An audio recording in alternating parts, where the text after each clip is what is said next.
আমরা সিনিয়র চিকিৎসকদের সংগঠনগুলো কিন্তু কালকের আলোচনায় হতাশ। প্রথম কথা, মাননীয় মুখ্যমন্ত্রীর বক্তব্যে এই লোকগুলিকে সরানোর কথা আমরা বলেছিলাম কারণ এরা দোষী বলে, কিন্তু মাননীয় মুখ্যমন্ত্রী এদের পুরস্কৃত করার কথা বলেছেন, যে এনাদেরকে অন্য যে জায়গায় আরো সম্মানীয় পদে উনি রাখবেন, এই পদে রাখবেন না।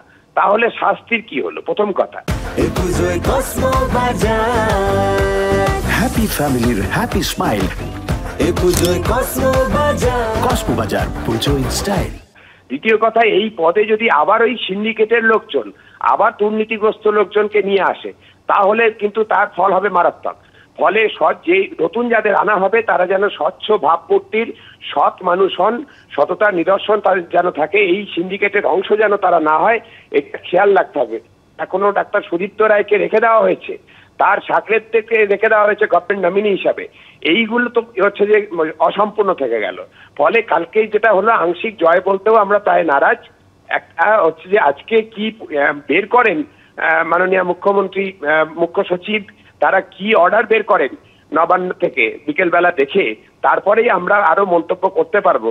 তবে এরকম যদি হয় যে সিন্ডিকেটের অন্য কোনো সদস্যকে ওই পদে বসানো হলো এবং যে যাদের সরানো হলো তাদের পুরস্কৃত করে অন্য কোনো পদে দেওয়া হলো উচ্চ পদে, তাহলে কিন্তু সেটা আমাদের এই আন্দোলন জুনিয়র ডাক্তারদের সেটা দাবিগুলোর প্রতি অপমান করা হলো, অন্যায় করা হলো, এটাই আমাদের বলতে হবে। আজকে আমাদের সঙ্গে আরো একজন রয়েছেন জুনিয়র ডাক্তার ত্রিনেশ মণ্ডল, তার সঙ্গে কথা বলবো, তারা কি পরিকল্পনা করছে তাদের থেকে জেনে নেব। আজকে তাহলে কি পরিকল্পনা?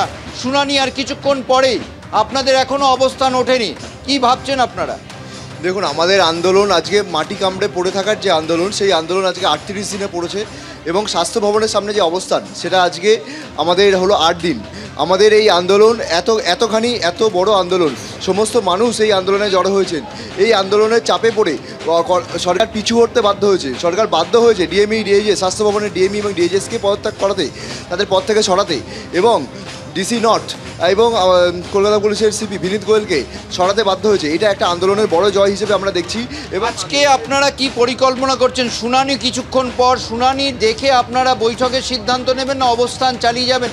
আপনাদের ভবিষ্যৎ কর্ম পদ্ধতি বা পদক্ষেপগুলো কি হবে, কি পরিকল্পনা? দেখুন, আমাদের অবস্থান তো এখনও অবধি এখানে চলছে। আজকে শুনানি যেহেতু দুপুরে আছে, সেই শুনানিটা আমরা শুনবো এবং শুনানি শোনার পর আমাদের জেনারেল বডি মিটিং হবে।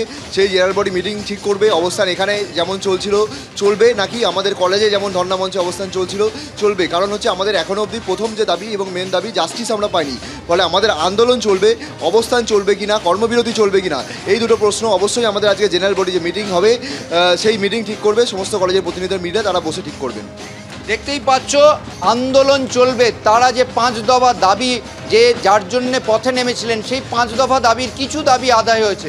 এখানে দেখো যে এই মঞ্চে এখানে বিভিন্ন প্রান্তের সাধারণ মানুষ থেকে শুরু করে বিভিন্ন কলেজের আন্দোলনকারী ছাত্র পড়ুয়া তারা এসে উপস্থিত হচ্ছেন এবং গত 7 দিন ধরে আমরা এটা দেখতে পাচ্ছি। আজকেও সেই একই দৃশ্য দেখতে পাচ্ছি। এখানে যারা এসছেন তারা সেই স্লোগান দিয়ে যাচ্ছেন, তাদের যে বাদ্যযন্ত্র দিয়ে তারা প্রতিবাদ জানাচ্ছেন। তারা কোথাকার, কোন কলেজ থেকে এসছেন তাদের সঙ্গে কথা বলবো। আপনারা কোথা থেকে, কোন কলেজ থেকে? আমরা গড়িয়া থেকে এসেছি। আচ্ছা, আপনারা এখানে কবে থেকে আসছেন, কি বলবেন? গতকাল তো বৈঠক হলো শেষমেশ, কি বলবেন? বৈঠক আমরা চাই কি যে কটা আমাদের বাকি যেগুলো আছে আমরা যেন সব কটারই বিচার পাই।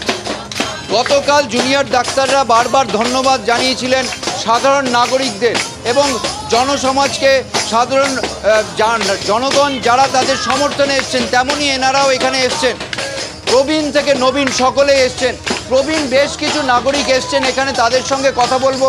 আপনারা এখানে আজ সকালে এসছেন, গতকাল তো দেখেছেন বৈঠক হয়েছে, কি বলবেন? এখনও পুরোপুরি ব্যাপারটা তো সমাধান হয়নি। হঠাৎ কী কারণে জানি না দুজনকে বাদ দিয়ে বাকিদের কথা বলা হয়েছে, যদিও সেটা এখনও করা হয়নি। কিন্তু আমরা চাই যে 5টা দাবি এরা রেখেছেন সম্পূর্ণ সঠিক দাবি এবং এগুলোকে সব সরকারকে মেনে নিতে হবে, মানতেই হবে।